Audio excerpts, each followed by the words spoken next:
abroad didn't suddenly make my life better or easier, but being in a place where everything felt unfamiliar actually helped me see myself more clearly. Not because this country is better, but because feeling foreign forced me to hear my own voice without all the noise I grew up with. So, why did I decide to move? The direct reason is simple: my relationship. But the emotional reason behind it was deeper. Growing up in China, we were raised within a traditional system of norms. I was a good student, then a good employee. And naturally, the next steps were clear. Find a partner, start a family, follow the path that was already there. I followed the criteria. I did what society said was right. It made me feel safe on the surface, but every time I was alone, I felt empty, almost hollow. And I kept myself busy so I didn't have to face that feeling.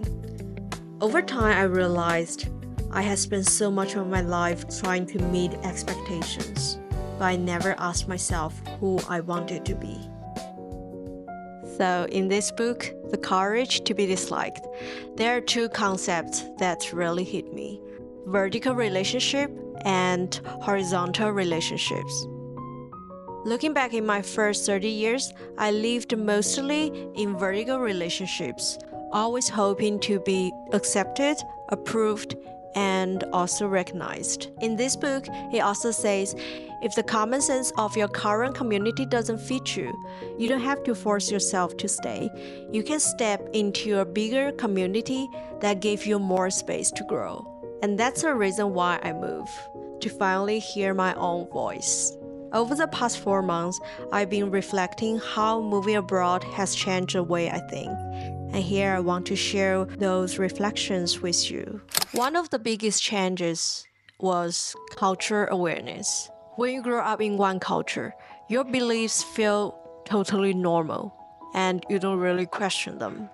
But when you start connecting with the outside world, your default mindset begins to shift. Here's a small example. When I first came to Singapore, I'd introduce myself by saying, "Oh, I'm Chinese." And almost every time, they smile and say, "I'm Chinese too." Back to China, Chinese meant everything together: nationality, culture, language, and roots. But here, I realized it can also mean a shared heritage across borders, across passports, and across completely different lives. It was such a small moment, but really expanded the way I think. Feeling foreign allowed me to see myself from new angles and open more possibilities in my mind. Another shift was personal freedom. Moving abroad feels like starting a blank page. Suddenly, there are no familiar standards and no default script to follow. And what surprised me is how diverse people are here. Everyone comes from different backgrounds, with different stories and values. So you can't define people with one single criteria anymore. It made me realize that while society gives us our roots, how we grow after that is completely up to us. I could set my boundaries differently, choose my own friends, and build a life that feels more like me, slowly and steadily. And the biggest shift for me was identity. Living abroad became a mirror to show me who I really am when nothing is familiar. I slowed down a lot here, and in that slower pace, I noticed what I genuinely enjoy, instead of what I used to do because it was expected or trendy. Moving abroad didn't magically solve my problems, but it gave me space. Space to think differently, space to question my patterns, space to understand myself more honestly. And little by little, I feel like I'm meeting the real version of myself. The one that was always here, just hidden under noise I've never noticed before. Of course, moving abroad has its own downsides as well. When you leave the environment you grew up in, there's no clear structure to follow. No one tells you what to do. You have to take initiative to go out, meet people, build routines, and be honest with yourself. It can feel uncomfortable and sometimes lonely. And moving abroad won't fix your problems. but it gave you space to listen to your feelings and choose what actually aligns with you. By the way, if you're going through something similar and feeling a little bit lost, you can go check out my previous video where I talked about how I reset my life in a new place. I think it might help you.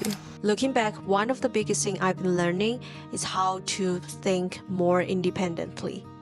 When you step outside of your old environment, you become more aware of your patterns and start to ask yourself what actually feels right to you.